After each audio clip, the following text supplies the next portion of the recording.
next week for that. All right, so now we have to get into Fango Friday. We're it's gonna be a doozy. Look at that. Look at that sex symbol on the front. We got Leonard Nimoy. All right, so what do we for here? We got obviously Spock in the new.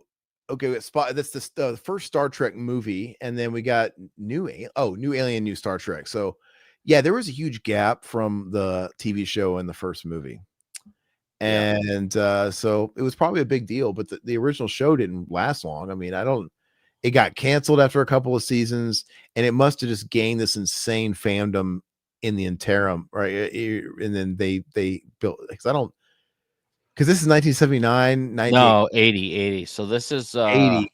Issue 4 was released February 1980. Yeah. When did Star Trek go off the air? The original Star Trek. Look that up real quick. On the rest of the cover here, we got Salem's Lot. We got a spread on that, and Caroline Munro, and I don't know what that bottom thing is. I can't really read it.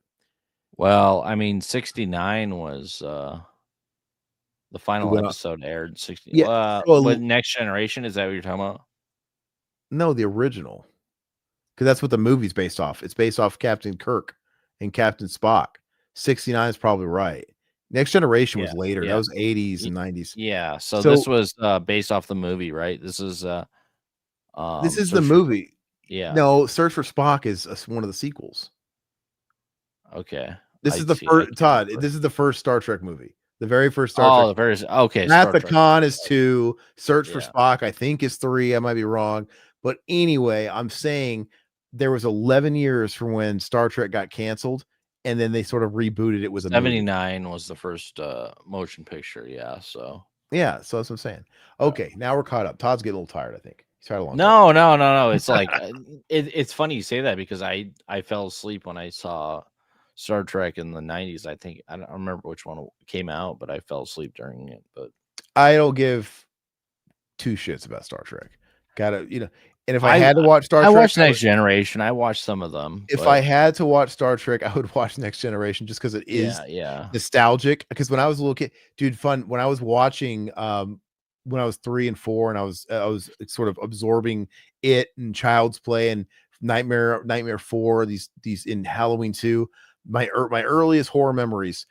We didn't have cable. I also remember it would be like we'd watch Creature Feature, and it was probably like right after they would run reruns of Next Generation. So it's burned in my brain the intro, Space. The Final Frontier, ba ba ba ba ba, and all that stuff. And people say the same thing about MASH, but MASH is king, dude. So MASH is wonderful. I can't remember I asked you or not, but do you watch it with or without the laugh track?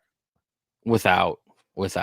Yeah. You like it better without? I have the DVD box set. That's the only week one. But you grew up with it with the laugh track. So absolutely, don't, because for me, I get it. I get the laugh track wasn't intended, and I get the potency of not having a laugh track. It makes it more real, like the comedy's real. It's like a very serious thing going on, and it's like people bring in levity to it, that like you really would in a time like that. But I also grew up with the laugh track, so the laugh track is. I kind of like the laugh track because I've grown up with it. So I see, and I'm the opposite. Like I don't know, I've seen all those with a laugh track, so I'm like, I don't know. I know when the funny parts are when I think they're funny, so I don't need to hear that shit. So whatever. Okay. All right. Next page. Our first page. All right, let's look at the key here. Monsters, aliens, bizarre creatures. Let's zoom in on this. Let's see what we're getting ourselves into here. On the left-hand side, we're going over the Starlog photo guidebook. We go over this all the time, though. We kind of went over this past 4, which I do love the special effects ones, but let's here's the intro. What do we got? Imagination Inc., trend conscious managing editor Bob Woods with some words on the weird. The Postal Zone, the regular meeting place of the Friends of Fangoria. Oh, that's the write-ins. Cool. Hopefully the write-ins, they're a little bare in this last couple episodes. They're gonna hopefully get a little bit more robust. Yeah. And same thing with the ads. Number 7, page 7, the aliens of Star Trek, the motion picture. Look, I'll give it a fair shake. Maybe there's some cool effects.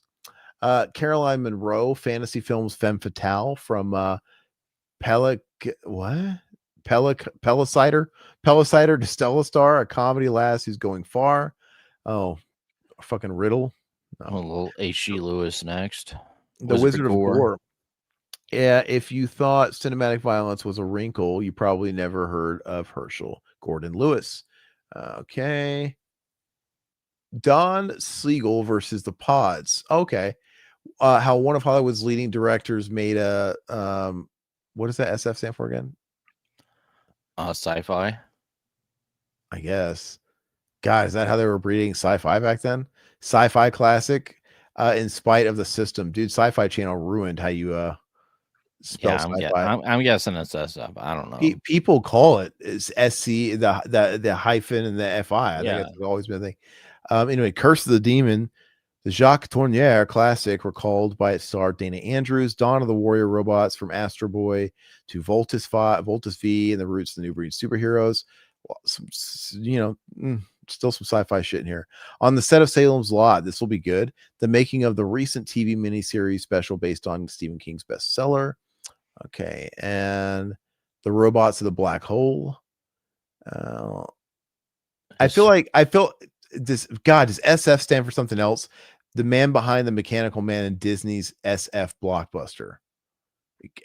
Surely it's not. It's gotta be. It's gotta be a sci-fi. I don't know. In the chat, what am I missing here? If SF, what would it stand for other than sci-fi? Sucking and fucking, dude. It could be. You never know. All right. History of Animated Apes, Part 1. The stop motion simians of yesteryear, beginning with the imitable King Kong. Never a fan of King Kong, but I think all that claymation shit is very charming. It's cool. Yeah. Fantastic art, Michael Haig, and the stuff that dreams are made of. Page 62, Monster Invasion, starting the 80s with an avalanche of big screen fantasy fare. Can't wait. And then the classified ads. I want those classified ads to be good. Okay, Fangoria, you already have a Starlog magazine. Why the fuck do you need a Starlog Part 2 magazine? Get into fucking horror. They're trying to get the existing base to buy their fucking new mag before it takes off. Hey, guess what? I'd rather read this than the fucking new Fangoria. That's true. All right, what do we have here? Zoom out. Oh, is this is this new? Is this the same shit we read last time? I can't tell. No, this is okay. In a few short weeks, it will be 1980, the beginning of a new decade. Here at Fangoria offices, we're looking to the 80s with great anticipation. They didn't know what was coming. The 70s were kind of boring towards the end. They had Alien. But the 80s look like they're going to be frightfully fun. It seems like there's going to be some new ground broken in the horror film. True. In the horror film. Like some of this fucking writing's weird. Yeah. In the horror space, you mean, or genre, whatever. The fascination with science fiction has run out of steam. And we're now ready to get back to basics. Oh, you don't say. But in parentheticals, he needs to put, but you guys have to suffer through the sci-fi nerd shit for one more issue. Sorry. Yeah, I know. Horror is in again. You need to zoom in a little bit. Can you go up a little bit? I'm struggling. Okay. Horror is in again. This certainly comes as no surprise to us Fangorians. We've been waiting patiently for the sci-fi craze to run its course. Okay, sci-fi, you're right. Wow. Yeah, okay, so that's crazy because this is the editors of Fangoria saying about damn time. Like we get to get into horror now. Sorry, thanks for being patient for this 4 issues. Fantastic. I'm gonna hold them to that. The mere publication of this mag attests to the face of the genre that the publishers have. A look at the past year's hit movies further illustrates the point. The summer's blockbusters were Amityville Horror, Dracula, Prophecy, and Alien. Yes, Alien is a horror flick. So they were even debating that back then, huh? Like it must have sci-fi. Yeah, of course it's horror. I can't. The whole SF thing is throwing me off. But I guess I guess they didn't. Did the Sci-Fi Channel create the abbreviation of SCI-FI? Yeah, that's crazy. Because that's what people use now.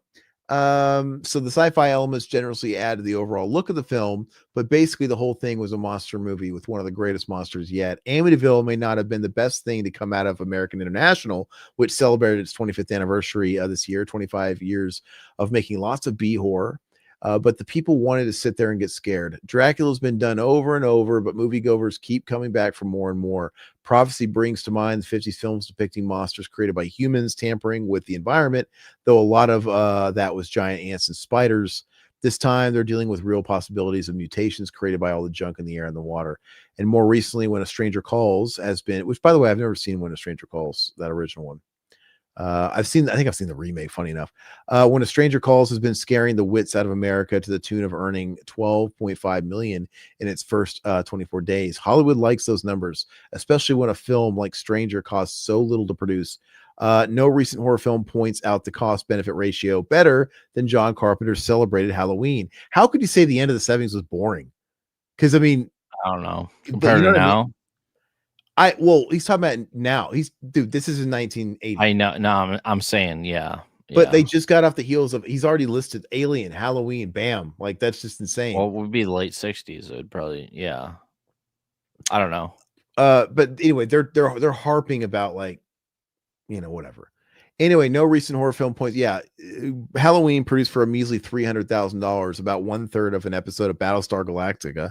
Halloween has to date grossed upwards of $50 million, making an all-time moneymaker of all independently produced motion pictures. Yeah, it was the number one indie. So Halloween in the fucking Fangoria. Well, at this point, it's 2 years old, but still, like, that's what I'm saying. Yeah, I would be talking to John Carpenter about what's next. Yeah. Hey, let's get interviews with him about talking about. But that's insane, dude. $50 million in 1978 money. Mm-hmm. That $300,000 and $50 million. That's insane. That is like, what is it? 150x. That's absolutely asinine. So it's no wonder why they never let Michael Myers die. I mean, he's just so yeah, it was the all-time independent moneymaker profit. So George Romero knows all too well about this kind of successes. Also, with his Dawn of the Dead doing very well in Europe and the States, the original Night of the Living Dead has already earned a hefty $12 million, making most of its $70,000 production cost. I mean, that's no slouch either, because that's roughly, that's like 120 times, isn't it? Right? I mean, which he didn't get a dime from that. What public domain movie? Yeah. So no big name stars to make both a well-received and profitable movie. You don't need it. You still don't today. You don't need it. This doesn't mean, though, that we're going to be inundated with cheapo scary films.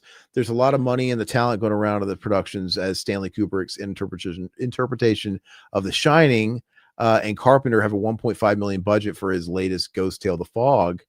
Okay, so yeah, that's quite a big jump from $300K. But I gotta say, though, where does all that extra money go? Because The Fog isn't like a super impressive. It's like, where does that much more budget go in just the cast? It's crazy. I mean, like I said, it's probably my favorite Carpenter film. But yeah, honestly, they don't need that much money compared to. I'm saying they did what they did with Halloween. Yeah, for 300,000. And then The Fog, yeah, there's like some effects, I guess, with the pirates or whatever. And then, like, you have more maybe name actors, you know, maybe that's where some of the money was going. I don't know, but it just feels like a lot. Let's see here. And if you've been following Fango, especially Monster Invasion, you know that there's much more to look forward to. Sure, there's a certain number of Attack of the Killer Porcupine types, but if the current interest keeps up, we're sure to see plenty of quality fright films in the next few years. In its first 4 issues, Fangoria has reviewed some of the best and brightest in the field, the old masters and up and coming. The 1980s are upon us, and the public has a renewed interest in what's going on in movies and simply being scared. You can be sure that Fangoria will be there too, keeping tabs, blah, blah, blah, blah, blah, blah. Yeah, basically saying, stick around, it's going to get good.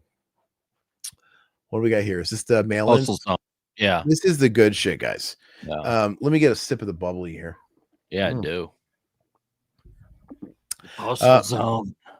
Mutineer, yeah, the first 15 minutes of Stranger Calls is great. Then it kind of turns into a bore fest. I don't remember it, but yeah. When a Stranger Calls, the beginning was so scary when I was a kid. Yeah, it looks like he agrees that it's all about that beginning. Is it like a Scream situation? Scream, yeah. Hold on. Ooh, looks like we're getting a lot of Phantasm talk here. Look, the tall guy. The tall guy.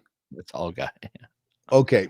Anyway, what really quick, I can't remember. Did they refer? They don't refer to him as the tall man in Phantasm. Is that just one of those things with the I fans? Yeah, I think the fans just did It's that. like Pinhead. Yeah. Anyway, let's see. Yep, got a request, reply, gripe, groan. Yeah, we should write to that.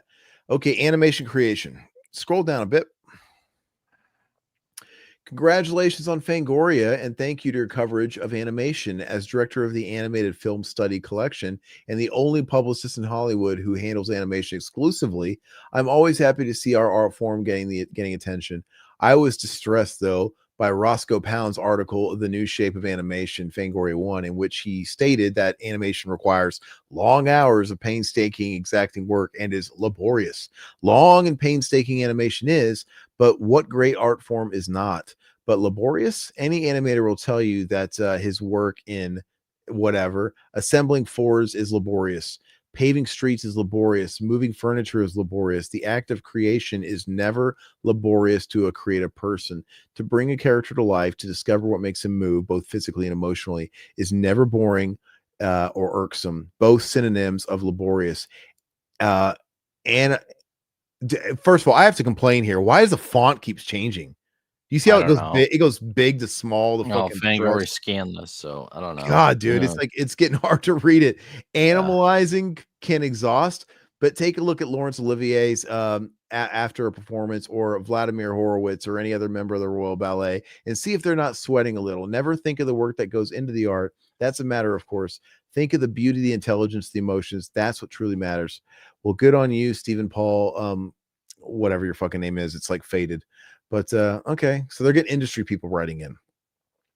Okay, go down. Which I kind of get. I mean, if you love what you're doing, I mean, it's not work, in my opinion. So Mutineer clarifies the first 15 minutes of Stranger Calls is basically the old urban legend about the babysitter getting calls. Once they run out of urban legend and have to make an actual movie about it, it just falls apart. But that opening is probably the best urban legend a film ever done. Really? Okay. Is that, I guess I don't really know about the urban legend. Is that just not Scream though? I mean, it seems like it's Scream, my guy, but now I want to watch it because I don't wasn't know if I don't know if they're the first to do it, but yeah. when they made the sequel, it was a TV movie. I remember many years later. Stranger Which Calls again. Yeah. Okay, cult follower. I haven't seen Phantasm yet, but I'm already quite berserk over it. That was one fantastic article, and the color picks just about made me want to cry. Finally, there's a new breed of directors who do what they want rather than what they wish they could, and at least there's a magazine with a nerve enough to cover what's being done. Perhaps you could consider doing an article on the Rocky Horror cult, another taboo subject for most horror mags. Yeah, this is like Rocky Horror. So Rocky Horror was like a huge fucking underground phenom right away. I guess. I don't It know. must have been. It must have been because it was a couple years old at this point. I mean, because Bad Out of Hell was already out. That had been out for a couple years, I think, and Meatloaf was in that before Bad Out of Hell came out. We hope to they responded to this one. Yeah. We hope to cover the Rocky Horror phenomenon as it's never been covered before, though reports from the fans themselves, Fangorians across the country are invited to send photos and reports on local activities. So it must be that whole movement where people will go to theaters, midnight showings, dressed up as, in drag and all that stuff. Yeah. All right, the tall guy. Great thanks for the stories on Phantasm and myself in Fangoria. All of us associated with the film. Wait, who wrote it? Angus Scrim. This is Angus Scrim. Oh wow. Okay. Okay, I had to cheat because he tall said man. there. It is a tall man. All right, great thanks for the stories on Phantasm and myself and Fangoria. All of us associated with the film were delighted by your first-rate writing and resplendent pictorial treatments on us, and indeed all of the terrific features in your eye-catching issue number 2. The tall man, he even calls himself the tall man, and they still put the tall guy. Anyway, the tall man has virtually abandoned his former nefarious pursuits since his cover appearance. Whilst he sends out photos and copies of Fangoria to model agencies, he now sits hourly by the phone in expectation that Playgirl will almost certainly call him. The tall man has also issued an ultimatum to DA Coscarelli and Avco Embassy Films that they provide him with the love interest for Phantasm 2. After all, he insists the Frankenstein monster had won in his second film. Things just aren't the same right now around the mortuary. Angus Scrim, Rory Guy, Los Angeles, California. Was his real name Rory Guy? or something. What's that mean? Yeah, well, it must have been, but he didn't get enough roles. I mean, Angus Scrimm, he I didn't. I mean, he got a few, but I don't know nothing. why you I don't know why you wouldn't take these write-ins, because if you got like industry guys and you have Angus Scrim writing in, but like I don't know, like where's the fans? Clean it up. After getting off to a somewhat shaky start with issue number 1, Fangoria 2 also failed to live up to the fine standards set by the companion magazine Starlog and Future Life. The Dracula Fever spread reads more like a press handout than critical appraisal. By the way, John Williams is not scoring Meteor, though. Well, the Universal Publicity Kit claims to the contrary. The Nosferatu Arrives piece entirely skirts the real reason why viewers will never get to see it. The film is terrible. The prophecy spot was okay, but failed to take any firm critical stance on the film's content or performances. In the future, I strongly suggest you clean up your act and face the subject matter with an intelligence and a more critical eye. Jim Wynorski. Jeez, wow. Was he a thing then? I don't know. That's Jim Wynorski. Pasadena. Is this all interesting? Okay, I have to sure. Why did they? I guess it is. Are they just getting all industry people? Hold on, guys. I gotta look at when Jim Wynorski's. Yeah, he had to, man. Wynorski. I like you shitting on him, dude. Jim Wynorski. When was his first film? Was it Chopping Mall or what was it? Well, I'm gonna. Oh God, he strikes a lot of shit. His first movie was Lost Empire in '84. Chopping Mall was '86. Deathstalker 2 was '87. And Big Bad Mama 2, '87. Not of This Earth, '88. Return of Swamp Thing was '89. So all this shit was probably out at the time. So, this was 70. This was 80. So I'm a whole decade off. Yeah. Wow. So this was this is before he had to have been doing something in the before 70s. everything. Yeah. Was he a writer at least? Maybe he was writing. Let me see.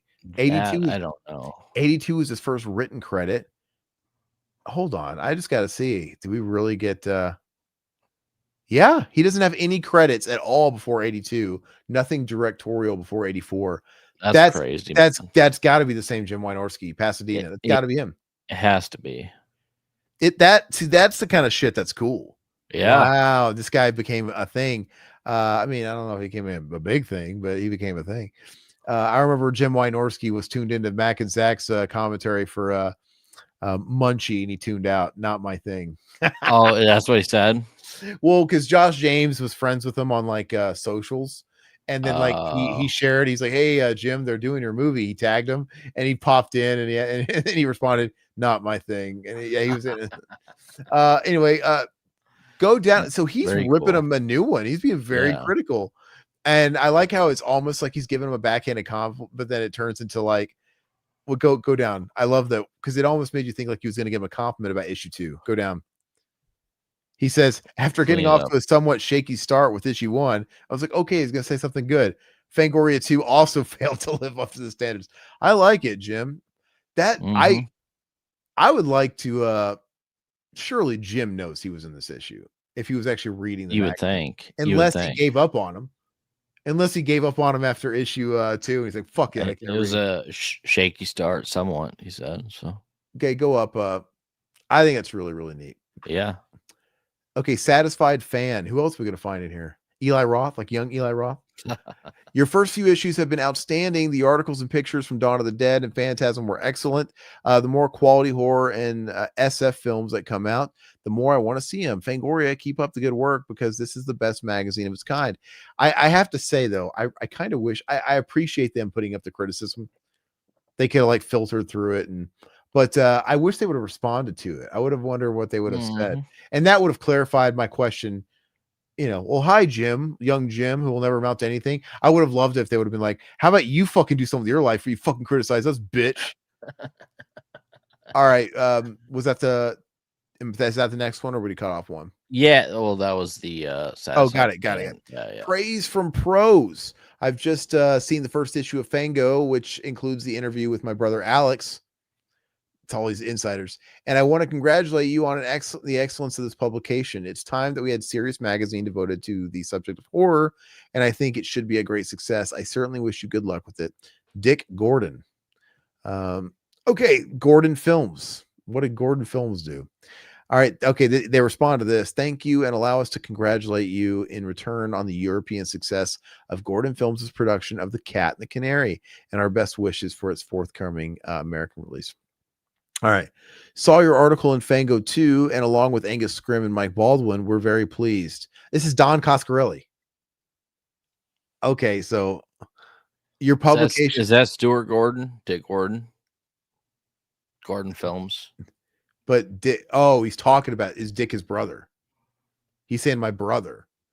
I have just seen the first issue of Fangoria, which includes an his brother's Alex. I don't know. Dick is not short for Stuart. Yeah, look it up. Look up Gordon Films.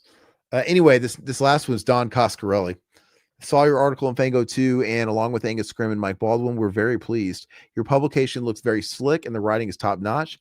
As of this time, a sequel to Phantasm is in the works. However, I will not be directing it. Thanks again, and I hope I will have another film in which the magazine will be interested in the near future.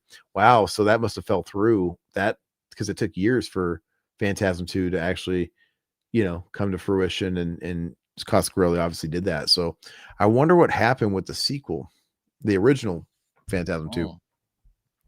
Anyway, yeah, who's that bootleg Gordon? Is he a Gordon that we know? He's a American former football player, Dick Gordon. Naval officer. Yeah, I don't know. It's interesting that we're getting like I don't know. I think it's cool, but also it's like, of course, the industry people that you're covering in your issues are gonna have something to say. Like, let's get some more fans in here. But Jim Wynorski was technically just a fan at the time. Yeah, that was cool. Mutineer, you never heard the urban legend about the babysitter getting calls about checking the children? It's classic. I've never heard it. Never heard it. I'll have to check it out. All right. We got more Postal Zone. Great. All right. For correction, I love these. Thanks for the mention of my film, It Fell from the Sky in Monster Invasion Fango 1. However, as someone who worked on Shockwave's shooting title was Death Corpse, I must point out a few inaccuracies. The film was shot in and around June, July of 75, not 77 as stated. As you probably know by now, John Carradine did not live long enough to fight off any Nazi hordes. Neither Brooke Adams nor Luke Halpin are newcomers. Cushing's character did not have a name. The script only designated him as Scar because of the scar on his face. Our next picture at Firebird will be the Orion picture. Dave, Darth Vader Prowse, has agreed to do the film, which will also probably star Buster Crabbe. That's an awesome name, Buster Crabbe. Buster Crabbe, Buster Hyman, dude.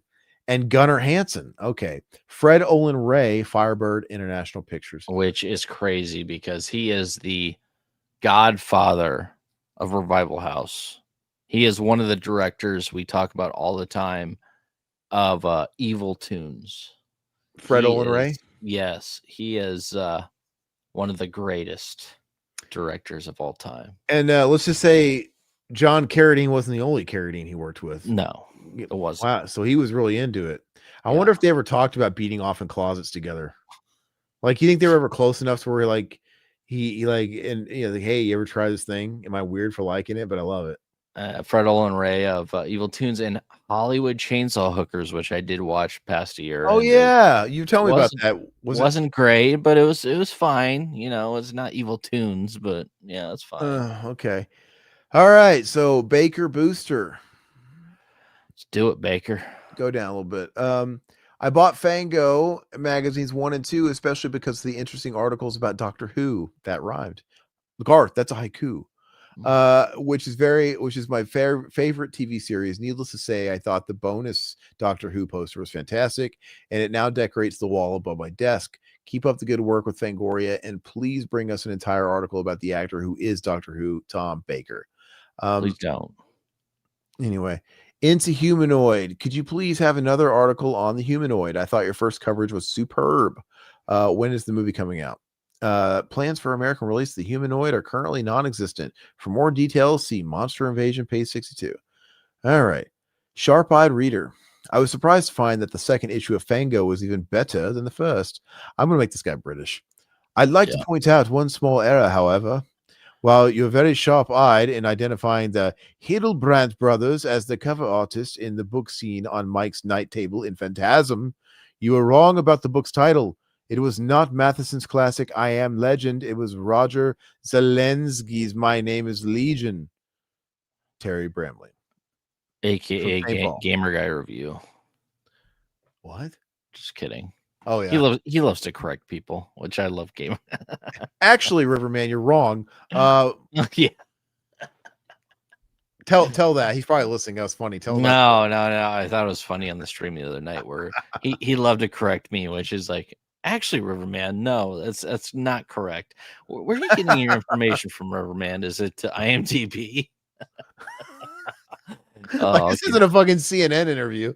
Like, fact check. I love it though, man. It was funny. Hey, I was just the guy making dick and fart jokes. Like, you guys can talk about the facts of this movie. No, that's cool. Let's see here. Fang Lover. I simply loved issue number 2. The articles on Doctor Who, Frankenstein, and the War of the Worlds were among my favorite articles.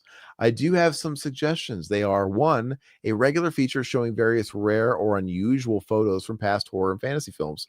2, a Night Gallery episode guide. That's cool. That is a good idea. Because Night Gallery was on at the time. Yeah.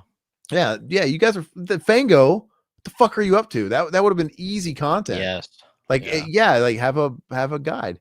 An in-depth article on the original King Kong. We don't know.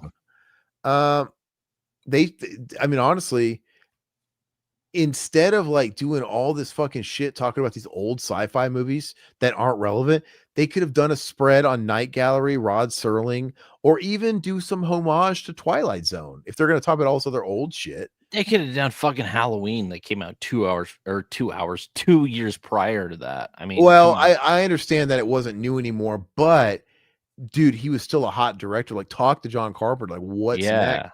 And like, because obviously The Fog was in production. Yes. Mm-hmm. All right, Baker Booster. I bought Fango magazines 1 and 2. Oh, did I already read this? Yeah, I'm on the other side. My bad. Okay. This guy responded. Al Taylor's articles, he wrote 2 out of the 3 of your favorites, usually feature rare, never published material. We intend to keep him on as a regular contributor. 2, it's very possible 3 animated ape lovers like yourself should go straight to page 51 without further delay. Return of Romero? Question mark. Okay. With only 2 issues, Fangoria has proven to be the most important contribution to the coverage of horror and fantasy films since the inceptions of famous monsters of filmland. The first issue wasn't bad. I especially liked the article on the creature from the Black Lagoon, but the second issue was better.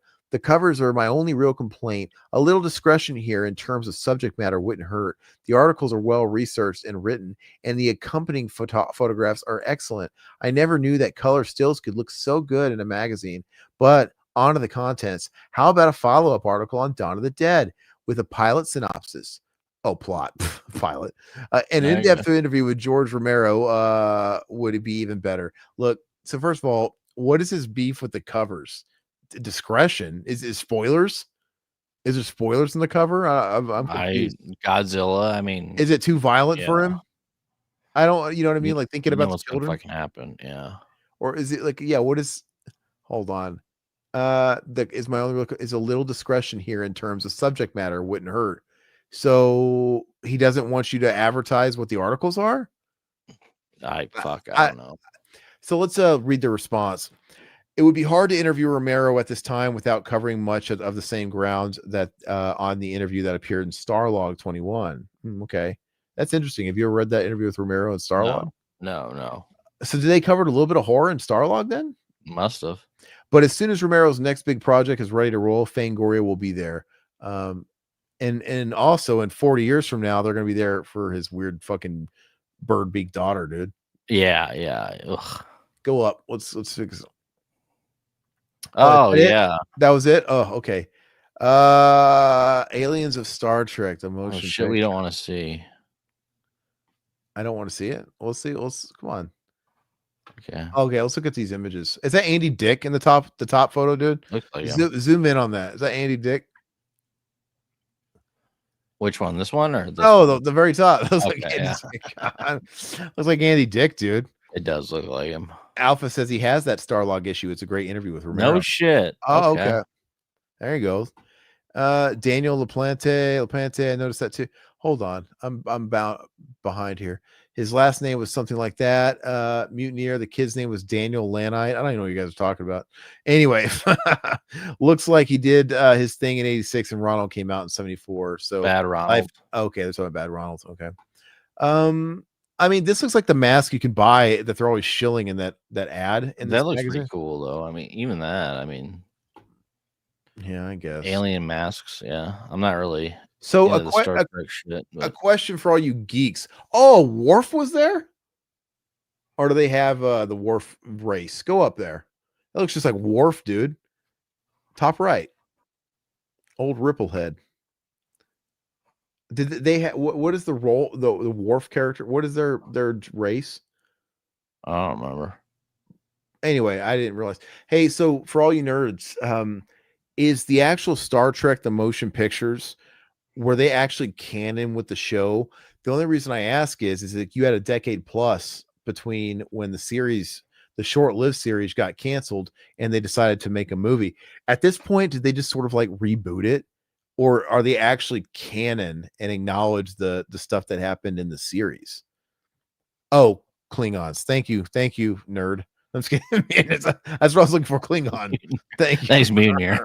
Hey, I'm sorry, Mutineer. That's what I meant. I'm just kidding. Yeah, but I have always been curious about that, whether if they really acknowledge the it's kind of like the Power Rangers movie. It's always coming back to the Power Rangers movie. When you watch the Power Rangers the movie, I get the feeling like it's not canon with the actual TV show, even though a lot of the characters are in it. Okay. All right. Well, did we miss some of these little mutants, these freaks? What was on the previous page? That was the same one. The same one. What is that dude? What is that dude in the bottom left of page 2 there? Dude? He is creepy, dude. What is that even supposed to be? I don't know. Looks like something from Beetlejuice, dude. In the he does. He doesn't have a nose, dude. Yeah, lost hole, dude. He's got like a Japanese like headdress thing. Yeah, his nose is cut off. He looks like he's like something out of Hellraiser too. They look pretty cool though. I mean, give him the effects. Well, maybe you and Mutineer should go to a fucking nerd convention then. I'd go. Nerd. I mean, he wants to take me to a nerd convention. That's cool. Mutineer. I'm just kidding. Okay. You pay for me. I'll go. Blackface alien. Yeah, I have a problem with this. As a black alien, I take offense to this. Okay, we're gonna stay on this chick for a second because Caroline Munro. Yeah. I've got a semi. I'm not nerdy enough to know the other aliens. Yeah. No, to be fair, I know Klingon too. I just couldn't spit it out. That seems racist to me. I know, man. I'm gonna write my congressman, and I'm gonna write Fango. In fact, I'm gonna write the new current editors of Fango magazine, and I'm gonna be like, "This is the magazine you bought and raped and ravaged. They used to be sexist and racist," because they would never have it. No, it's funny how we tag them in everything, and they don't want anything to do with us. But whatever, dude. Like Fango doesn't want anything to do with us. I don't understand. No. Like it's just, I mean, just acknowledge that we're shedding light on your history, on your legacy. But the fact of the matter is, retweet us or something, or repost us. The fact of the matter is Fangoria is not Fangoria anymore. No, it's not. We're not doing every issue. We're going to do every issue up until they close down shop, before they got bought out after being just defunct for a decade. Because we don't need to cover fucking Festival of the Living Dead or whatever the hell they're fucking covering. No, I've been watching a lot of their shit recently on Instagram, and it's a fucking joke, man. Nobody wants to watch that shit. Yeah, and their socials are there's like nothing. They got no traction. And they're getting a couple of interviews here and there, but I think it's just all legacy. Like, their podcast is fucking horrible. I try to watch that. I sent it to Aaron. I'm like, how do these people have a fucking job, dude? Honestly. Okay, let's look at this big Stacy here. Caroline Munro. Alpha's over there salivating. Yeah, she fires, says Satan, the devil himself, wants to stick his pitchfork in her ass. All 3 prongs. Yes. Okay, Fantasy Films Femme Fatale, Caroline Munro. Let's read up on this. Can I skim this article here? Let's zoom in on this. All right. Come on. That collar looks like it's appropriating culture. Oh shit. Native culture. Ugh, King Kong. Get it.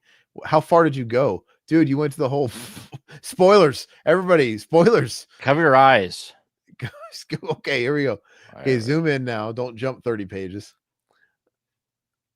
Why doesn't it let me fucking? Okay, then don't worry about it. I don't know why we can't. Can you read it? I cannot. Hold on. I can. I'm gonna read film debut. She made her film debut in '67 in Casino Royale as director Val Guest cast her in a scene with Woody Allen. Wait, Woody Allen was in Casino Royale? What the fuck is going on here? Is this real life? I don't know. In which she was unrecognizable at the back of the line of 40 girls firing machine guns loaded with ping pong balls. In '69, she played 2 scenes as Tommy Steele's mistress in Where's Jack? But again, she had no dialogue. Tommy Steele sounds like a porn name, dude. Later that year, however, she received her first big film break when Charles Blodorn, chairman of the board of Gulf and Western, saw her photos. It's cut off, but I'm sure he saw her photos and thought, damn, I got to get this chick on the casting couch. Get me her agent's number. Stats. Well, I mean, if they're not talking about Maniac in 1980, I don't know what they're talking about, because I mean, she was prime in 1980. Yeah. Are we going to get you've looked ahead. Are we going to get a Maniac feature? Probably not. Okay. So Fango, it's funny because like most of the time, even when you buy like guitar magazines or musician magazines back in the day, the centerfold might have a band or something, but on the other side, there's like a hot like rock chick in her bikini. They always had to tell the sex. I feel like Fango was the only magazine that the centerfold would have been a sweaty fucking what's his fucking name? Klingon. No, Klingon. My God, Maniac. Oh, you're talking about Joe Spinell. Joe Spinell, sweaty Joe Spinell, like laying on a couch, dude. Can you imagine having that spread on your wall? Ugh, man. Oh, you'd think about it. Okay. Oh, that's a good picture. Can we not zoom into that one either? Let me see. Oh yeah. Okay. Here we go. And you can actually turn. No. What the? Here, let me zoom out. What was the deal? Why could you do it before? Is it like something? Okay. Hold on. There you go. Why isn't let me? Okay, I'm just gonna. Oh, it's just really hard to read, Todd. But she's looking good. Yeah. I mean, let's be honest. Nobody really here has any care of what she has to say, right? We just, I just want looking at the picture here. Not really nude. What does that say? Less natural, perhaps. Were the demands made on her to perform a nude scene. They tried to convince me to do it and even hired a body stand-in who walked around naked all the time to get me used to it.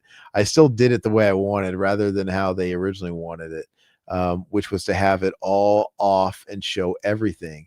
I did what I felt was right, which was suggestive enough. Go down. Oh, you can't scroll. I can't read if you go smaller. I can't read if you go small. Hold on. There we go. Oh, God dang. What the hell's going on with this, dude? Honestly, we're possessed by the new Fango editors. Full screen. Yes, they didn't. We'll just make it do. We'll just make do, man. Do you think she would date? Do you think she would date somebody who wore this Star Trek watch? No. Yeah, no, not at all. Do you think Carrie Fisher would have like touched one of these fucking nerds that drooled out of her the whole bikini, dude? Alpha was saying the same thing I was, dude. Do you think anybody anywhere got laid while wearing one of those watches? Well, I mean, I would say to another Trekkie, but girls really weren't into nerd shit back then. That now, if you're a geek, you could find a girl that's also a geek. Yeah, because it's a culture. So many girl geeks. There's so many geeks out there, dude. It's a culture. Back then, if you were getting laid wearing a Star Trek watch, it was to another guy Trekkie, and you're pounding his ass.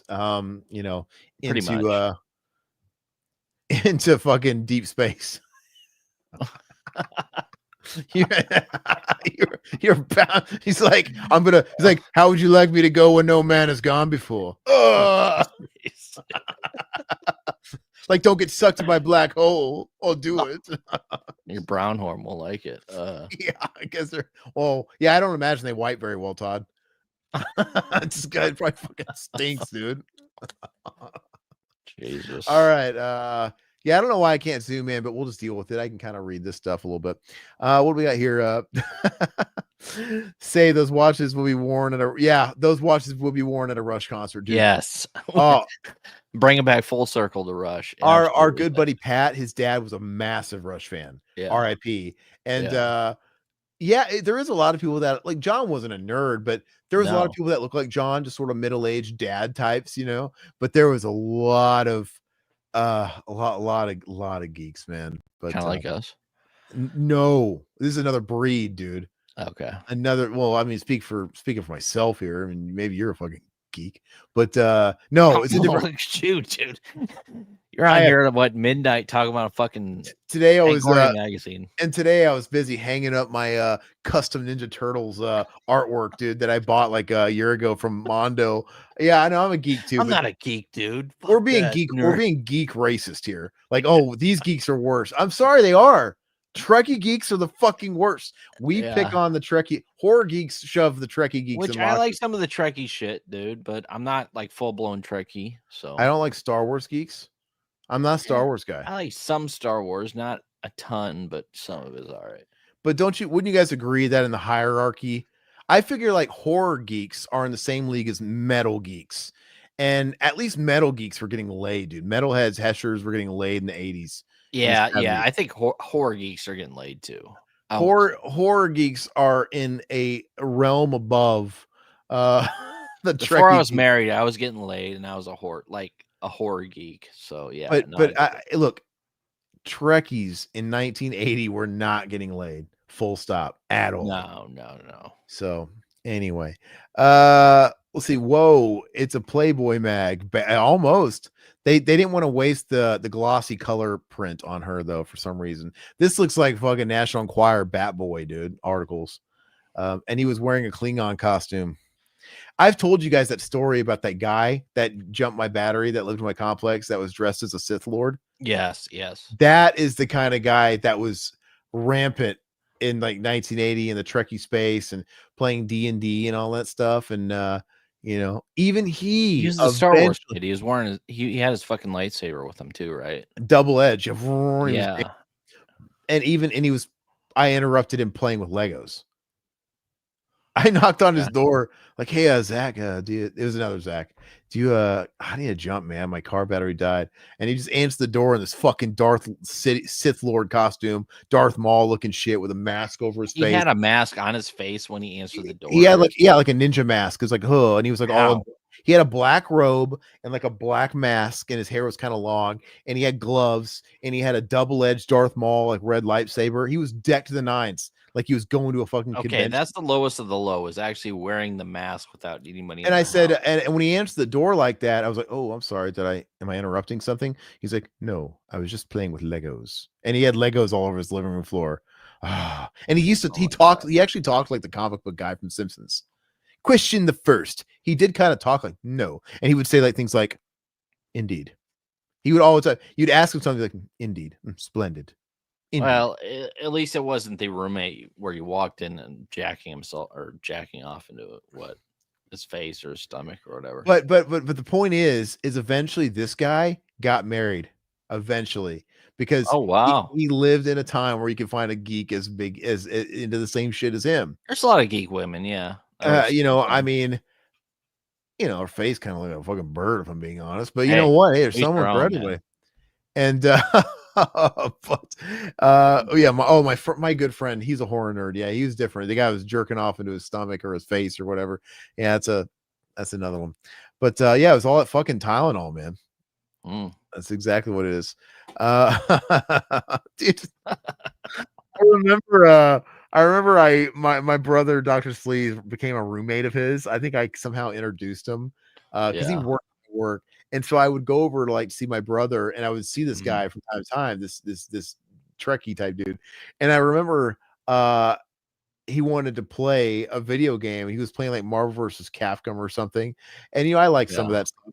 And we just didn't like gel because I'd play and I'd win. First of all, I was losing like 80% of all the matches. He was obviously better than me. It Sure. wasn't even a thing. But whenever I'd win like the occasional round, I would go, "Oh, in your face!" I would start doing the fun trash talk. Yeah, But yeah, clearly, I'm not being. Look, clearly, I'm losing most of yeah. the. But he didn't have no. He's like, "That's rude." That's what he would say. Like, what? Oh my He's god. like, yeah, that's really rude. Maybe it's like, don't if you're not gonna, like, you could leave. Like, oh, dude, I'm just having fun. Like, you're better than me, dude. What the fuck? I win one, and I'm just obviously taking the piss out of myself. Like, god dang, people need to learn to take trash talk. It's fun, dude. Absolutely. I love trash. It's not serious. I talk shit to you all the time. You talk shit to me. I love it, man. But I mean, like the whole like in your face. Oh, like your Yeah, mother sews. yeah. Oh, dunk. Like that's Your not, mother's an astronaut. My mother's too drunk to be an astronaut. Yeah, yeah. I love it, dude. That's not like personal. That's not like no one's throwing racial slurs at each other. Yeah. It's just a joke. Anyway, yeah. So the Wizard of Gore, Herschell Gordon Lewis. Yeah. Which were you ever a huge fan of Herschell Gordon Lewis films? Like, No, I respect him for him being a yeah, groundbreaking dude, but you know, I'm in the same boat. He's fine, but he wasn't my cup of tea. we can't zoom in, right? We lost that ability. So Let me see. if we did, okay. Oh, you can't. Oh, that'll work. I just can't scroll. Okay, for this page, that's fine. Can you go? You can't scroll down. Okay, well, No. scroll back a little bit so I can get a little bit because this is I can deal with a little smaller. So sorry, guys. I don't know what the fuck's happening. Okay, this is good. I'll start here. Don't fuck with it. All right, Herschell Gordon Lewis. Long before Linda Blair made pea soup famous for The Exorcist, before the Red Gushers of The Omen, even before the murderous frenzy of Cronenberg's Rabid or the zombie terror of Romero's Night of the Living Dead, there was a man named Herschell Gordon Lewis who was jovially paralyzing audiences with his own brand of bloodthirsty butchery. The 3Ds were the mainstay of his hardcore gore films: disfigurement, dismemberment, and disembowelment. At this director's hands, scores of victims were torn limb from limb as the camera zoomed in for extreme close-ups of wet, pulsing innards. I thought it said wet pussy. My mind's in the gutter now. And it's also very small print now. What kind of man could gleefully devise such repulsive atrocities for movie patrons to shudder at? You are about to find out. Back in the early 60s, while American International Pictures horror cycle was peaking with films like House of Usher and The Pit and the Pendulum, Lewis was making sub-low budget nudies, sexploitation pictures, often set in nudist camps that seemed almost innocent compared to go down. All right, zoom out a little bit.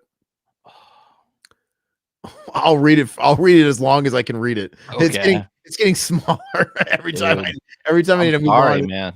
No, it's okay. Lewis was making nudies compared to today's X-rated fare, but the type of film soon lost its challenge. In early '63, I felt the nude cycle. Jump to fucking do this.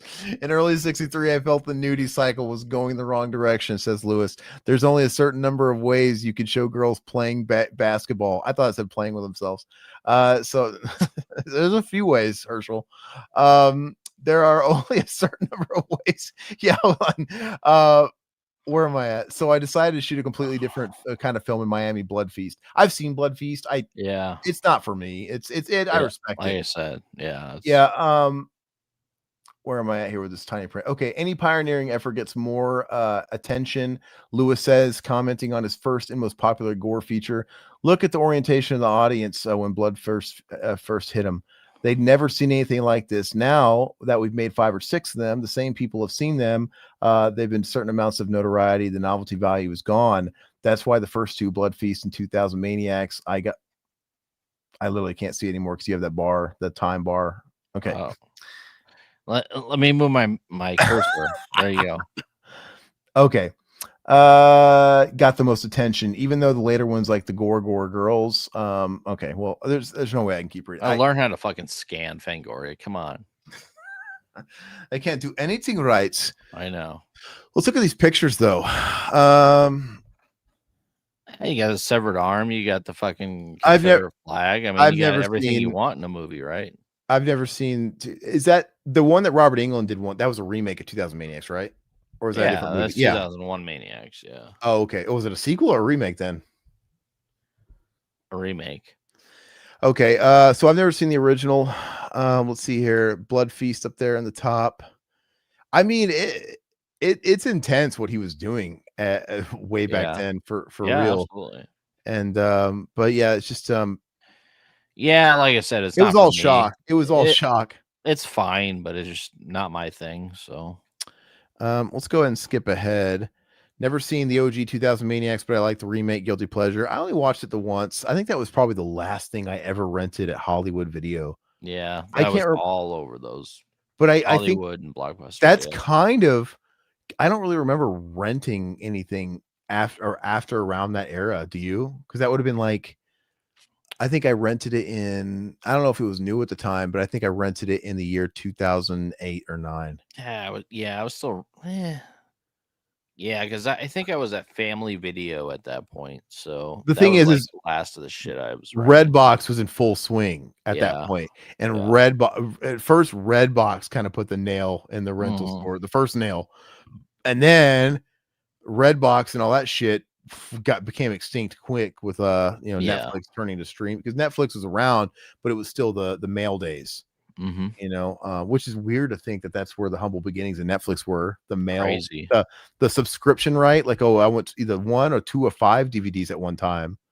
I was the guy who ripped every DVD that I got from Netflix. Yeah, so I had my own copies of everything. So Yeah, I mean, like, you'd think they would have found out a way to maybe like protect the disc, so you couldn't do that because no, they didn't. okay. I had a buddy that every time I went to his house, dude, I found like a Netflix disc on his couch. He never returned them, and he always got billed the full price Oh, because they really? because if you didn't return it, like what, Yeah. like 30 days, congratulations, it's yours.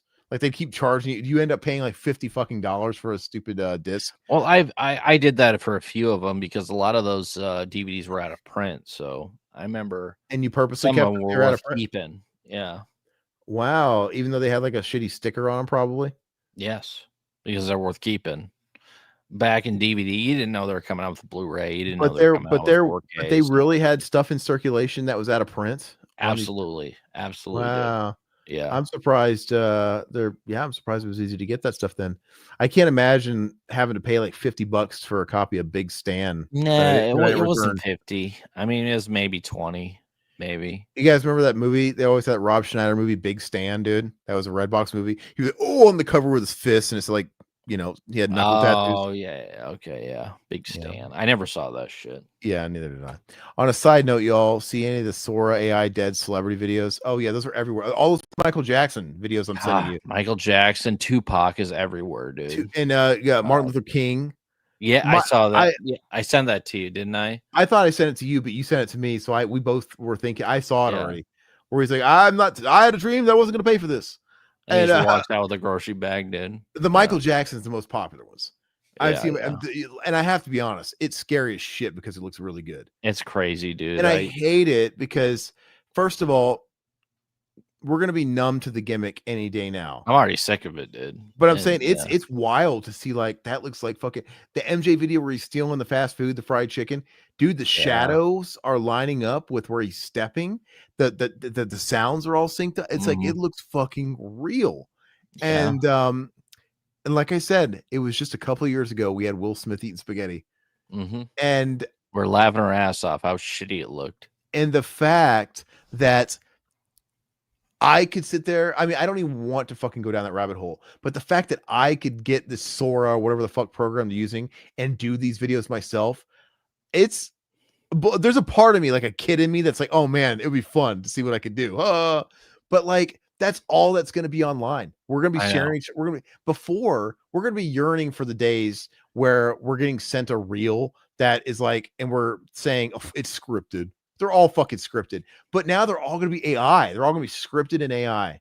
Yeah, it's all going to be, social media is going to be a cesspool. So it's going to be just nothing but AI bullshit. And it's going to be, we're totally going to be dead to the notion of, look, the first couple of times I saw Michael Jackson working at Walmart, and that shit was fucking wild. But I saw fucking Tupac on Mr. Rogers' show, dude. Oh, I saw that one wasn't that good. You could tell that was pretty fake, but that one still looked good. I thought the Biggie and Tupac at SummerSlam or whatever was really good. I keep seeing like wrestling photos or wrestling. Did you see the Biggie Tupac in WrestleMania? I didn't see that one. That was fucking legit. And even like the text that they wrote for it, it's them talking in the way that they talked, but as if they were on WD calling each other out for the big fucking title. It was fucking wild. And that's all that it's going to be online, and we're going to be numb to it. It's going to be it's not even going to be a weird thing to see. I mean, what's the next step? Like, when are people going to start doing videos of their dead family members? It's already happening. That's fucking weird, man. It is. My big concern with this stuff, which I'm not going to stay on this too long, but my big concern with this is it's, look, I'm not saying this stuff is the cause for crazy people. Just like video games don't cause violence, movies don't cause violence. What they do is you mix them with a person that's already fucking crazy, and then they take their dissociative fucking behavior and they connect to something that's fantasy, and they do bad things.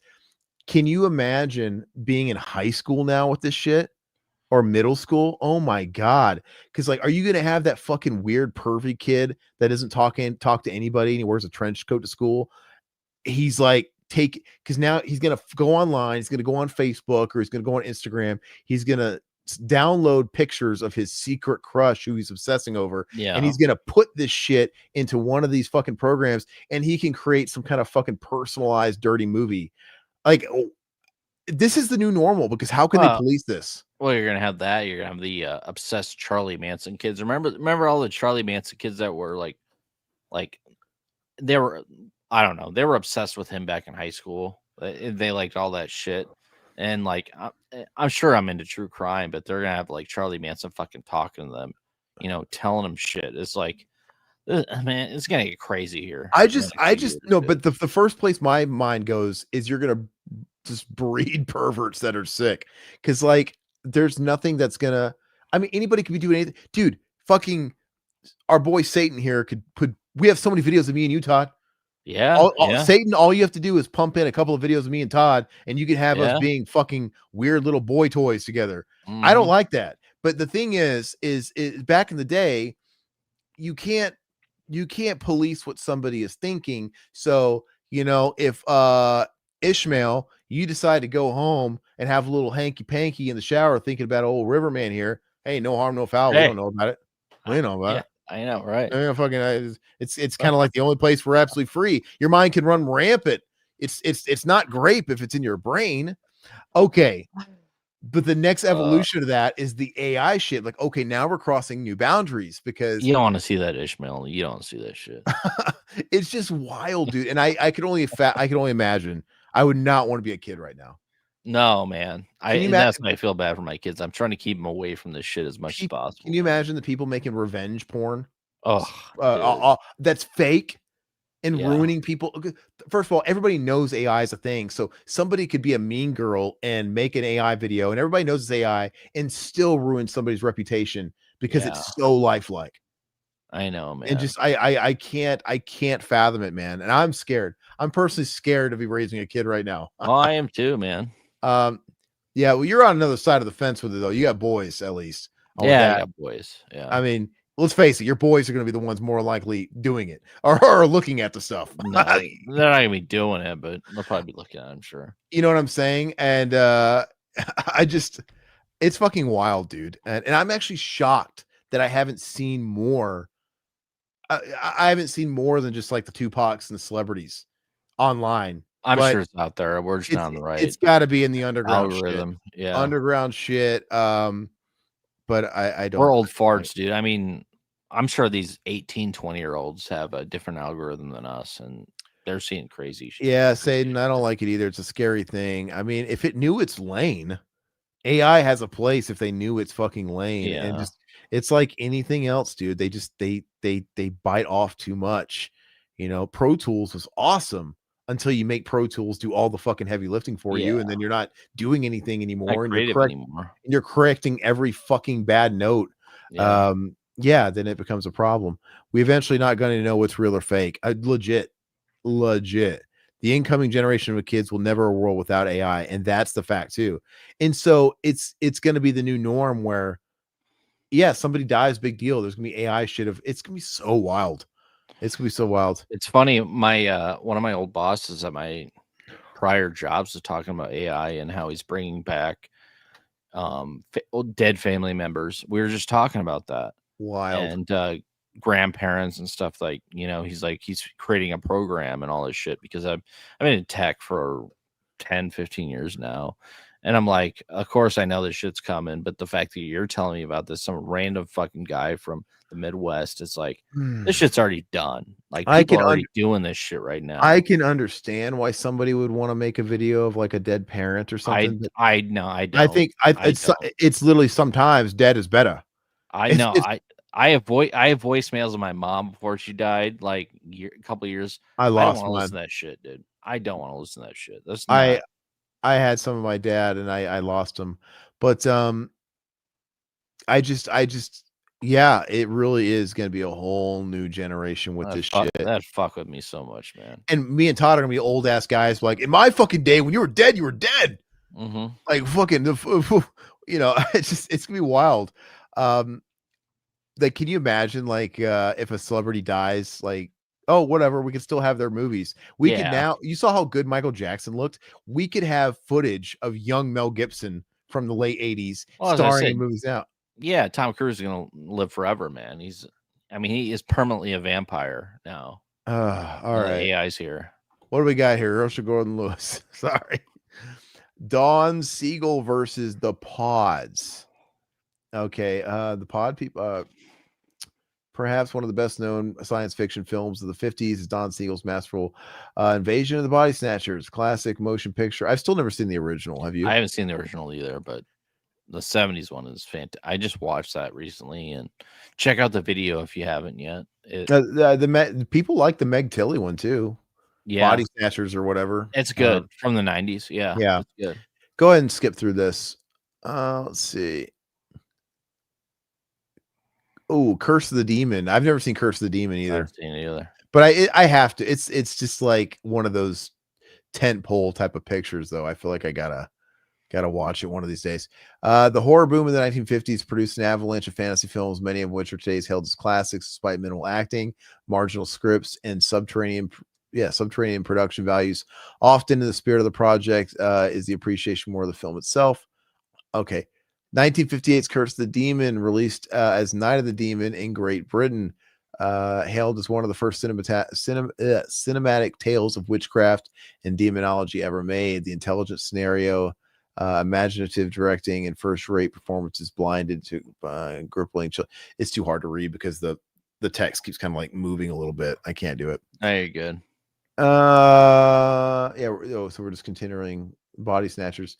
Dawn of the Warrior Robots, a beginning of a new breed of action hero. Looks like fucking Voltron or Ultraman. Yeah. It's Voltus V, Japanese stuff. Let's see. Vanguard Ace and Human Pilot of promotionals to Japan. Yeah. Look at that shit. I mean, hey, there's like all kinds of awesome fucking museums in Japan to like all this old school jam. No, I'm sure there is, but it's nothing. I give a fuck. I know you like the shit. I don't necessarily. I'm not really into. You're a Power Rangers guy, and I'm not. I'm not really into all this stuff, dude. Our buddy Pat is into this shit. He's into what does he build? He builds like all the mech stuff, and yeah, he's into it. I didn't know that. Yeah, Pat. He's always collecting those fucking models to build mechs and shit, like Gundams. He builds Gundams. Yeah, Pat's a fucking Gundam style, dude. Yeah, it's Gangnam style, I think. Gundam, whatever. Gundam. But Pat's huge into mechs, and he builds the fucking models. So that's funny. I don't ever take what Pat says seriously about making fun, because Pat's a big fucking geek, dude. It's funny. He is. On the set of Salem's Lot. All right. Well, maybe zoom into this a little bit, so maybe I can read fucking this. Or I'll just move up again. I don't give a shit. Still a creepy vampire. Move, damn it. That's all right. Just go back down. I'll just get close. It always drove me crazy how his teeth were fucking crooked, dude. Like mine. Like his two fangs. I like that. His two fangs are off center, dude. Vampires don't exist. It's a wholly unbelievable concept, admits Salem's Lot's producer Richard Kubritz. But what if you have an insulated and secure Eastern hamlet and things start to happen? 2 children die, then 2 men, and a young writer senses that some evil is behind it all. In a nutshell, that is the plot of the 4-hour TV adaptation of Stephen King's best-selling novel, recently produced by Kubrick's and director Tobe Hooper, best known for his sensational work on his first feature film, The Texas Chainsaw Massacre. Set in a small town in Maine, the vampire tale is all the more chilling because of its setting, not in some faraway Transylvanian castle, but in a neighborhood that might just as easily be one that you or I live in. David Soul, Hutch and Starsky and Hutch, Hutch of Starsky and Hutch plays the part of Ben Mears. No, I guess you can't go zoom out. Zoom out one click. Maybe I can read it. Never mind. It's not gonna happen. It's not gonna happen. This shit's busted. That shit. Oh wait. Yeah, it's okay. It's all right. But can I confess something to everybody here? I've never watched Salem's Lot. Really? Nope. Never. Okay, so Salem's Lot is creepy. It's fucking. I think it's scary. It's too long. I mean, it of course it's like a mini series, but it has this moment. It's like the It. Really it's just like the It mini series. Yeah, so it's really long. But I enjoy it, man. The atmosphere is great. I know the like famous scene, famous scene that spoofed all the time of the friend in the window. And it's it's still creepy to this day. I love it.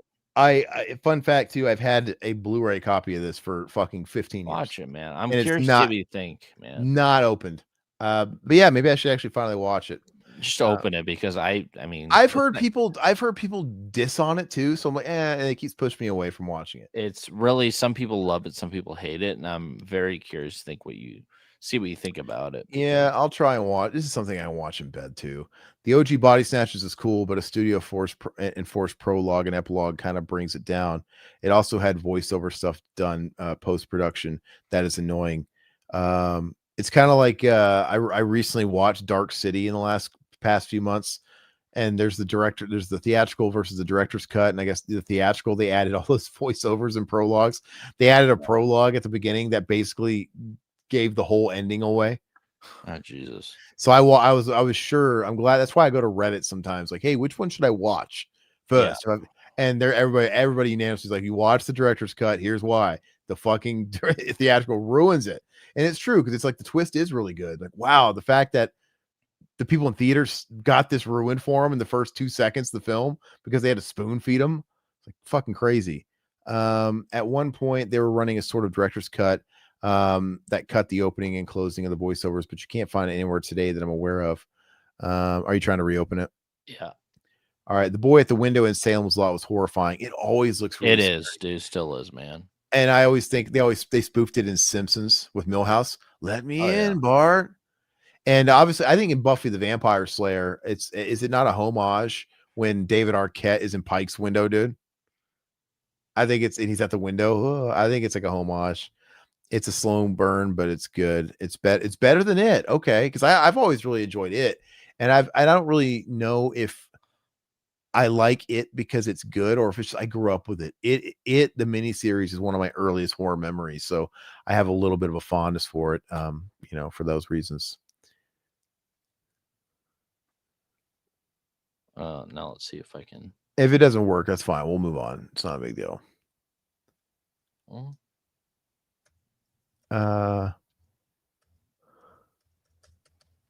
God, yeah. Let's move on. It's the way they scanned it. Sorry, guys. Move on. It's this issue. Maybe it's this fucking issue.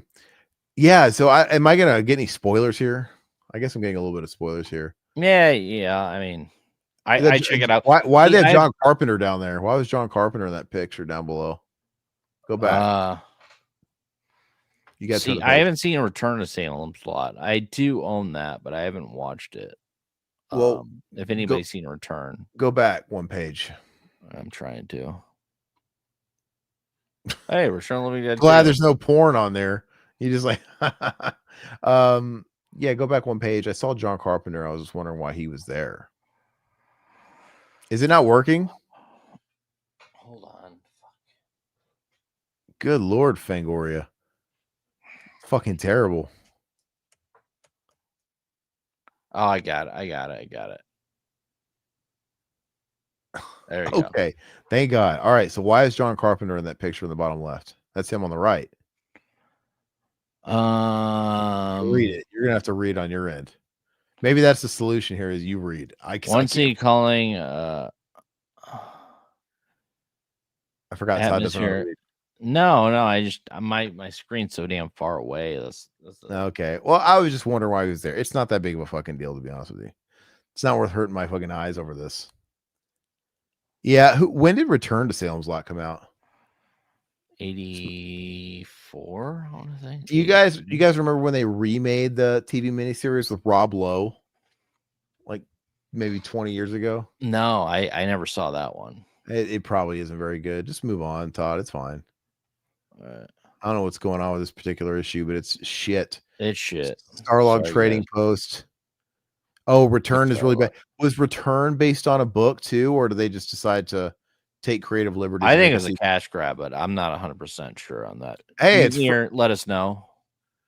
Fred Willard, dude. Is he in that? Is it still Fred Willard? Fred Willard's in the bottom right. That's him, right? It looks just like Fred Willard. Yeah. Is he? So he's in that? I think so. Okay, well, it shows him. So, all right.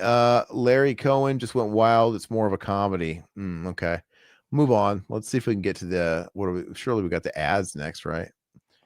Oh God, the robots of the black hole. Disney designer George McGinnis and effects man Danny Lee on the robot crew of Sci-Fi's newest blockbuster. This is a blockbuster. Nope. I doubt it. Yeah, is that Jack Black in the top right? That Red Foreman in the top left? The great animated apes. No, there's one. Sonic King Kong.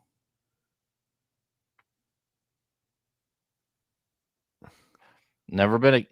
What's it with them and King Kong, dude? I mean, the first issue and the fourth issue now. I mean, yeah, it's a little too much. I get his importance. I mean, he's like one of the first monster movies ever. I mean, if not the first monster movie. Oh, okay. Or what is the one that everybody loves is the one in the 70s, right? The people love that one. Is it Jessica Lange who's in that? Fuck, I don't know. I don't know if William Hurt just Kong, yeah. What is this? Like Francisco Goya looking artwork. Yeah.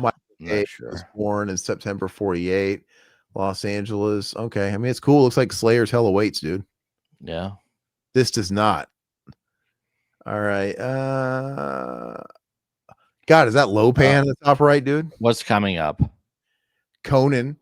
The Dino De Laurentiis production starring Arnold Schwarzenegger as everyone's favorite swashbuckling barbarian is in full swing. Associate producer Ed Summers tells us that director John Milius is currently scouting locations in Africa, preparing for a February start date, while Ron Cobb and William Stout are producing concept art based on a new script by Milius and Oliver Stone.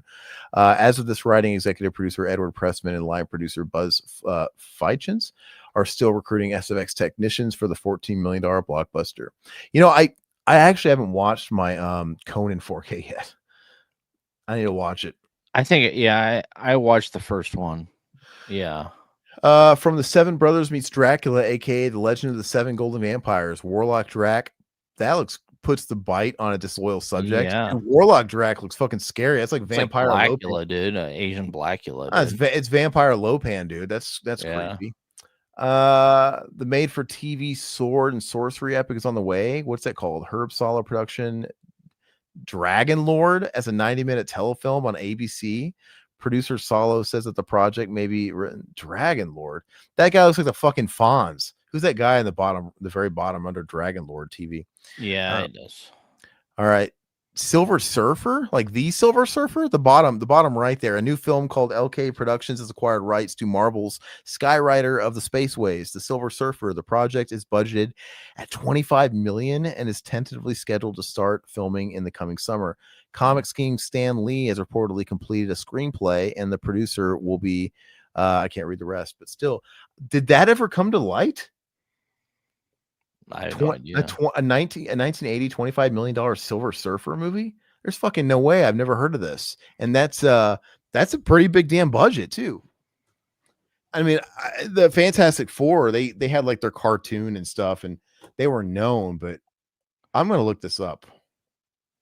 Silver Surfer movie. 1980. What happened to this? Yeah, it's a failed film. Concept for a Silver Surfer failed 1980 film removed from the movies. The same page. What? They scanned in the same page. They scanned it twice. These fucking little these fucking numb nuts. The classifieds. We got good classifieds in here. Oh, what is it? Oh, this is still the new stuff. Deadline. Mad Max, dude. Mad Max wasn't out. So here, let me read this. In the look at me like I need my readers, dude. In the near future, Australia is under reign of terror as a motorcycle gangs engage in war. Oh shit! I try to boost it up. Go back. There we go. Okay. Motorcycle gangs engage in warfare with the pursuit and interceptor patrols of the police. Mad Max, the most ruthless of the future cops, quits the force and takes vengeance trail when his best friend, his wife, and his child are murdered by bikers known as the Toe Cutter AIP, which will be releasing this import down the road. Blah blah blah. It's a cross between the Wild Ones and Clockwork Orange and Walking Tall. Guys, I don't like Mad Max. The first Mad Max is not very good. I've never been in. I mean, I've always wanted to go back to it to see if maybe I feel differently about it, but because I love Mel and I'm into Australian films, and this is very much. I love exploitation films. This is very much an exploitation movie. Yeah. But it just doesn't resemble the one everybody loves. The second one, or the third one, but I don't even like the sequels that much. I don't like any of them personally. Yeah, I don't. Even everybody loves the Road Warrior. Like that's the one. But even that, I just can't. I mean, it's okay. The Road Warrior's okay, and I've seen Beyond Thunderdome, and it's fine, I guess. But none of them are great, dude. I just and I kind of found the first Mad Max just to be a little boring. So I don't really quite get it. Wasn't my time. A little earlier for me. What do we have here? Friday the 13th, The Orphan. What? Oh, is it coming out on Friday the 13th? What's the already test marketed in several cities and released in 50 theaters in New York? The Orphan concerns a 10-year-old boy who is deprived of warmth and love after the violent death of his parents.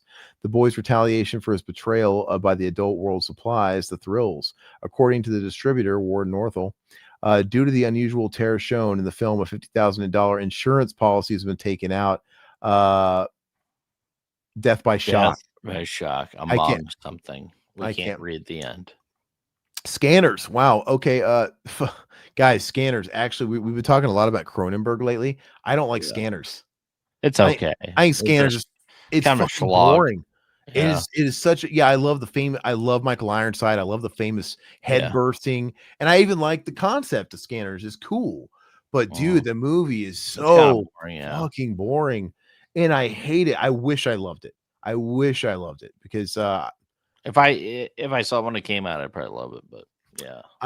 Scanners though. Fangorian favorite David the Brood Cronenberg is currently directing this futuristic thriller from his own script. The plot details are still secret, though Cronenberg tells us it concerns a group of people who have achieved powers of telepathy by technological means.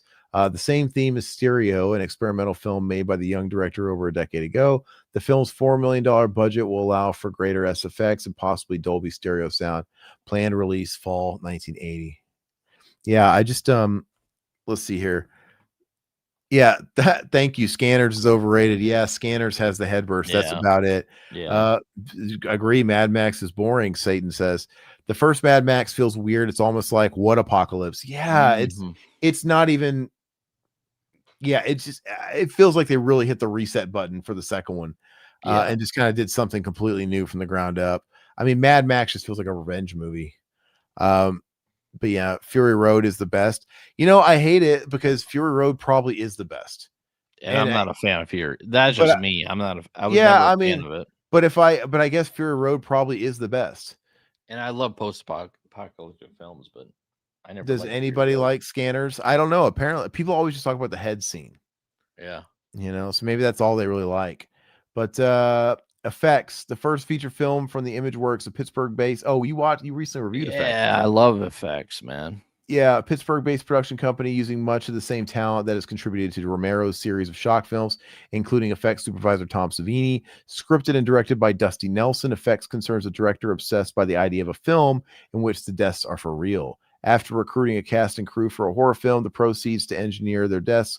Though the film's been completed and screened at several film festivals, no arrangements have yet been made for American distribution. And yeah, I've never seen this, but apparently I have to. Yeah, Joe Pilato. I mean, it's a fun film, man. It's a late 70s, early 80s. They're going for a snuff film, but it's cool if you're into like Romero and shit like that. Go watch Effects. It's a good movie. Yeah, Satan never heard of it. I had never heard of it. Yeah. When did you find out about this movie? I had never heard of it. I've heard of it. I finally watched it last year, and I really liked it, man. Guyana Mystery of the Century. Universal Pictures has acquired distribution rights to the fictionalized retelling of last year's Guyana massacre in Jonestown, recently completed with Stuart Whitman starring as Reverend Jim Jones. And Guyano, yeah, I seen Guyano. Is it any good? It's okay. It was middle of the road for me because I think I got that on a Kino sale. Yeah, and co-starring Joseph Cotton and Gene Barry. However, due to controversial nature of the true life horror tale, it may only blah blah blah blah blah blah. Which I love the Jim Jones. I mean, I love like serial killer shit. I love Jim Jones. I love all that stuff. But it was fine, but it wasn't great. Marvel Comics Group. I don't know, Shogun Warriors. I'm not familiar with that. What's the next page here? Books. Yeah, listen to Alpha on that. Effects. Books. Yeah, we got robots, Death Tour, a bunch of crap. Here's the classified ads if you can read it. Look at that. Look at that, Making a Monster issue with Dr. Sayus on it, right? Is that Dr. Sayus the monkey from Planet of the Apes? Is that Dr. Sayus? Yes. So, Todd, if you were on the Planet of the, look, I think about this a lot, probably too much for my own health, but it's funny how people adapt. People adapt in prison. You're in prison for the rest of your life. You're going to sit there and you're going to go to Pound Down on Bubba. Pound Town on Bubba. Do whatever you got to do, right? So if you were trapped on the Planet of the Apes, how fast would it take for you? Maybe not fuck Dr. Sayus, but maybe there's like a female monkey there. Like how quickly are you going to adapt? Oh, female monkey. I don't know, maybe a week. Okay, what if there's no female monkeys? Oh, it's got to be years. Dr. Sayus. Dr. Sayus is there. Okay. Leaving the light on for you. I don't know, dude. Fuck. What kind of question is that? Okay, I don't know. The kind of question of a guy that's squinting because I can't read the shit. And look at my eyes, dude. Like, I'm sorry, dude. Okay, classified ads. Fuck that. Go to the next page. Is there any other page? Because I don't see any classifieds. Yeah, we can't read all the classifieds, issue, dude. The fog. Okay, yes. But there was no classifieds. Go back. Was there any classifieds? Let's look. It's a little cut off, but grab bag. It's another grab bag bonanza Starlog merchandise. Thing. Yeah. Subscribe to Trek Force, a Star Trek, Star Wars sci-fi zine, 4 issues, $10 money order only. Give me the issue number 7, please. What? Well, we're in issue 4 or 5? Oh, movie material bought, sold, and traded. Specialists in sci-fi, fantasy, horror, classic film posters, stills, lobby cards, scripts, magazines, blah blah blah blah blah. So just show up at this random hotel room and hope to not get stabbed, and maybe you can, get yourself a bootleg Ultraman tape. All right. Okay, hey, let's look at the next issue. I can't read all this. You might hold on. I'll read as much as I can. Then if you have to zoom out, do one. John Carpenter's busy post-production schedule, The Fog, prevented the Carpenter interview intended for this issue from taking place. Yes, because I remember they promised us a John Carpenter on last issue. Remember? Remember? We were excited, and I was like, yeah, there's no John Carpenter here. So it must have got canceled. The Fog will be creeping into theaters across the country. Be here for complete coverage of Carpenter's epic Ghost Tale. We promise. One of the most popular features today was our behind-the-scenes feature on Tom Savini, effects master for Dawn of the Dead. Next time around, we'll visit with Tom again for a preview of his work on Friday the 13th. The newest shock treatment from Sean Cunningham, director, producer of Last House on the Left. Also in store, with the series gone but not forgotten, Universal has lifted the curtain of secrecy from the development of the key villain of Battlestar Galactica. Read all about it when Dave Houston reports on the secrets of Cylons. We'll also visit the set of The Coming, A Tale of Witchcraft from Burt I. Gordon, whose monstrous classics include The Amazing Colossal Man, Village of the Giants, most recently Food of the Gods. Along the way, we'll look back on Village of the Damned, view the monsters of Tales of and more. I can't read the last sentence. Have you ever seen the original Village of the Damned? Not Carpenters. That's a remake, dude. Village of the Giants. I said Village of the Damned. It's in there. Oh, that's what it's saying here. But yeah, okay. yeah. So Village of the Carpenter's Village of the Damned is a remake. Carpenter's movie's okay. I mean, Carpenter's, it's fine. Yeah, I mean, that's fine. I don't think people like it very much, but it's all right. I can watch it. It's all right. I have the Blu-ray of that. They're actually putting out a 4K of that. I'm like, now we're stretching. Wasn't Village of the Damned? Was that actually theatrical? Or was that a made for TV? God, I want to say that might have been theatrical. Yeah, I'd pick it up for about $20 if it was on that. I don't own it on Blu-ray, so it's okay. Yeah, it's fine. It's not great. But... Anyway, all right. Well, that's it for that one. Fuck, that was a tough one because I couldn't see for shit, and they didn't give me my Carpenter interview that I've been waiting for all week. These fucking liars, these shiesty liars. Are they better deliver the goods next week? They better. So we're supposed to have a 5. We're supposed to have a feature on the fuck. Why can't we? What does the issue 5 look at? Let's start showing a teaser for next week. All right. Let's just look at the cover of issue 5. Let me give you a teaser. Hold on. Let me stop sharing this. Just a tip, please.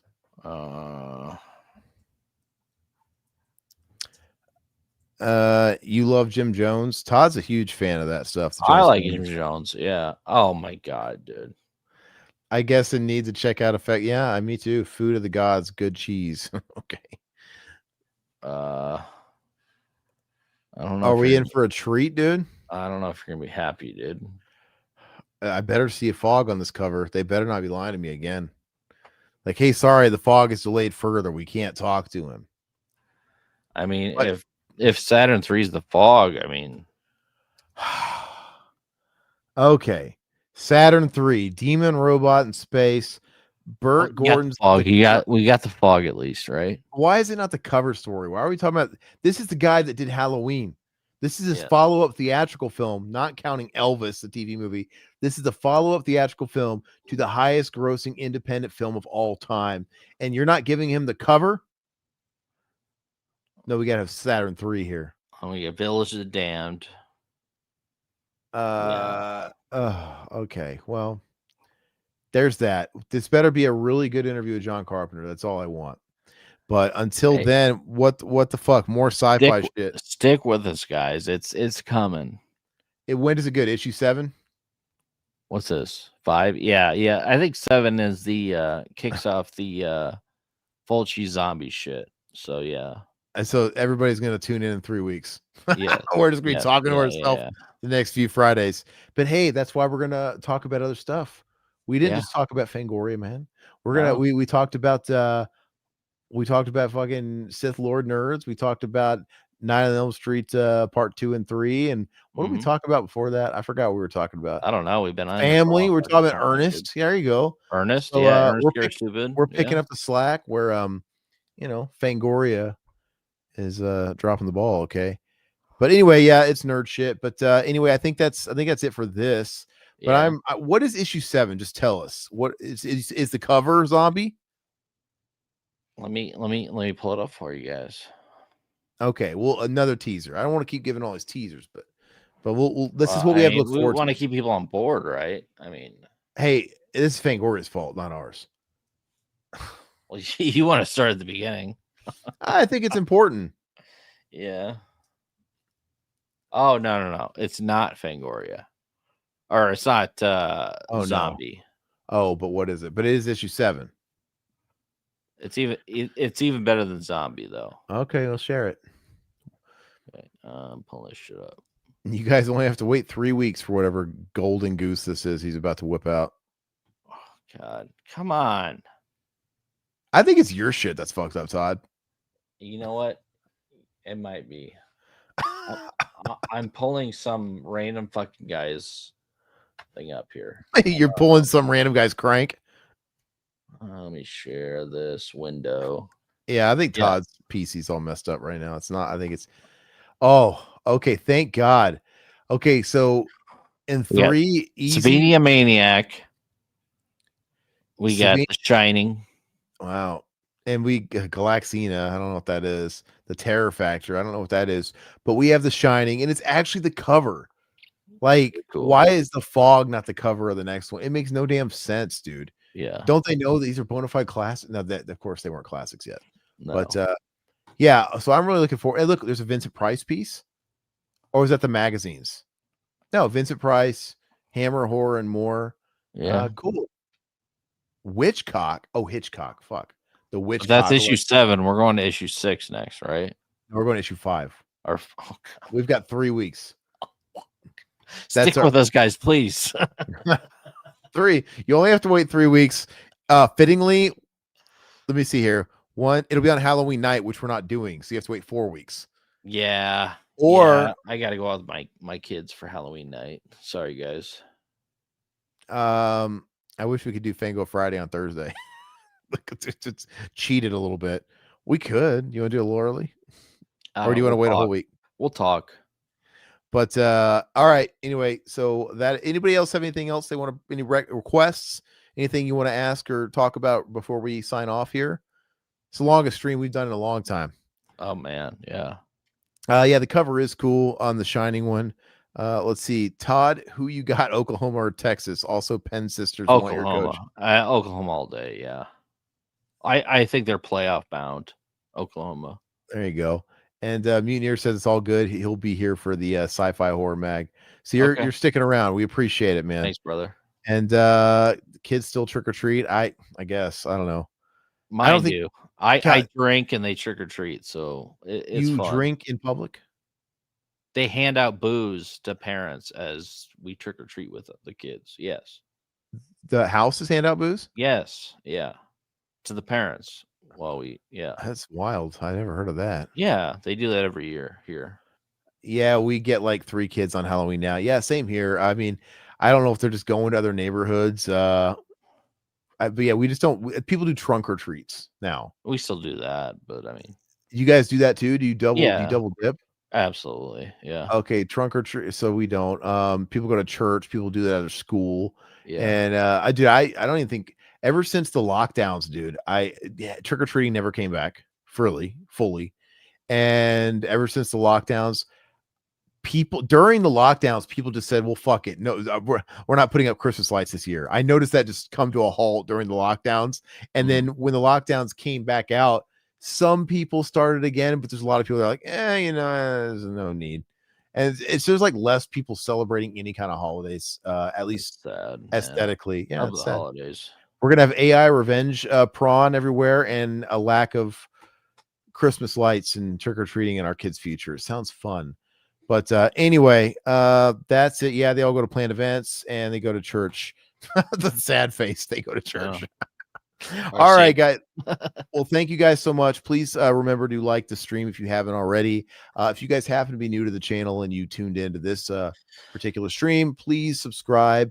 If you've been a long-time listener or even a new time listener and you want to support us, any additional, become a member, a couple dollars a month. You get access to our members only commentaries and other exclusive videos. Todd, what's the most recent commentary we just did? Return of the Living Dead, which is that's not members. What's the member one we did? Oh, the member one. Fuck. Mashed potatoes. What did we fucking do? God, dude, this is pathetic on our part. What did we do? We did Cabin Fever, right? Cabin Fever. Yeah. Okay, so that's the most recent one. We do those at least monthly. And if you guys are members, you guys can shout out what you want to hear. We take requests. The last handful have all been requests. And yeah, I think that's it. And yeah, as Todd said, kind of doing Halloween right. We got Return of the Living Dead dropping here soon. We did that stream of that with Will, Gamer Guy Reviews. It was a lot of fun. You guys are going to get the full video soon. And yeah, the big Halloween bash. 2 weeks from now. 2 weeks from now. Oh, okay. 2 weeks from now on the 24th, we're having our Halloween bash. We're not doing it on Wednesday. Why? Is it the weekend more fitting or what? Yeah, Fridays. I mean, Friday's more fitting because we can go later if we need to, and Okay. like dressing up and shit like that. Like Wednesday night, like I couldn't be. I Okay. could do it. So our Halloween bash is on the 24th because Todd's got a trick or treat on the 31st. We are going to dress up. We're going to dress up as our childhood costumes that we've talked about on previous episodes. Yep. I will be going as the Joel Schumacher, Jim Carrey Riddler, and the whole gimmick here is that we have to do them exactly how we wore them back in the day. Yep. Todd's got the same Crypt Keeper mask. I guess he wore in the 90s. I am going to do my. I have the whole get up. Yep. Mine's DIY. My fucking Riddler costume was a sweatshirt made with like sparkly fucking fabric glue, the check marks. I wasn't even green with black question marks. I had a black sweatshirt with green. I didn't even buy like the correct mask. I had like a cheap fucking what do you call it? Pharmacy, like Lone Ranger mask, and I cut it in like a strip. And the hair was orange. I'm gonna do it legit. I was thinking if I should shave or not, because technically I didn't have a beard when I was a kid. Nah, but it's up to you. Todd gets to wear a mask. But anyway, so while dressed like absolute fucking morons, we're gonna be doing Pet Sematary 2 again, as we do annually, but we're doing the work print.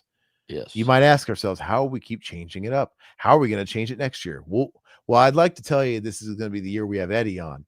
That's the creme. You know what? We'll stop doing them when we have Eddie on. It's not going to happen though.